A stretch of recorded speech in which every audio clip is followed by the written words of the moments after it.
புதிய இதயத்தையும் புதிய மனத்தையும் பெற்றுக்கொள்ளுங்கள்.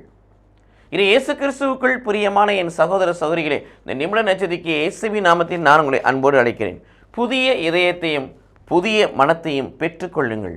புதிய இதயத்தையும் புதிய மனத்தையும் பெற்றுக்கொள்ள நாம் என்ன செய்ய வேண்டும்?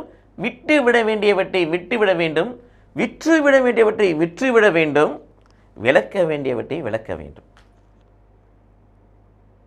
எசேக்கியேல் 18:31 வாசிப்பது போல விட்டுவிட வேண்டியவற்றை விட்டுவிட வேண்டும். நீங்கள் உங்கள் பாவங்களையும் அக்கிரமங்களையும் தூர எறிந்து விடுங்கள், விட்டுவிடுங்கள்.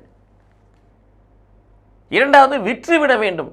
லூக்கா 11:41 வாசிப்பது போல உங்களுக்கு உள்ளதெல்லாம் நீங்கள் விட்டுவிடுங்கள், இல்லை உங்களுக்கு உள்ளதெல்லாம் நீங்கள் தர்மம் செய்யுங்கள், உங்களுக்கு உள்ளதெல்லாம் தூய்மையாக இருக்கும்.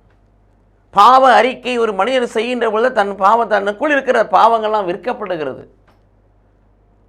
ஒரு வகையில் தனக்குள்ள பாவங்கள்லாம் வெளியாக்கப்படுகிறது, மறைக்கப்படுகிறது, ஆண்டவரால் கழுவப்படுகிறது. அந்த இதயம் தூய்மையாக்கப்படுகிறது. மாறாக இருக்கும் என்று சொன்னால் எரேமியா 17:9 வாசிப்பது போல அந்த இதயம் மகா கேடு உள்ளதாய் மாறிவிடும். பாவ அறிக்கை செய்து பாவ மன்னிப்பு நிச்சயத்தை ஒரு மனிதன் பெறுகின்ற பொழுது அவன் இதயம் தூய்மையாகிறது. விற்றுவிட வேண்டும். மூன்றாவது, விலக்க வேண்டும்.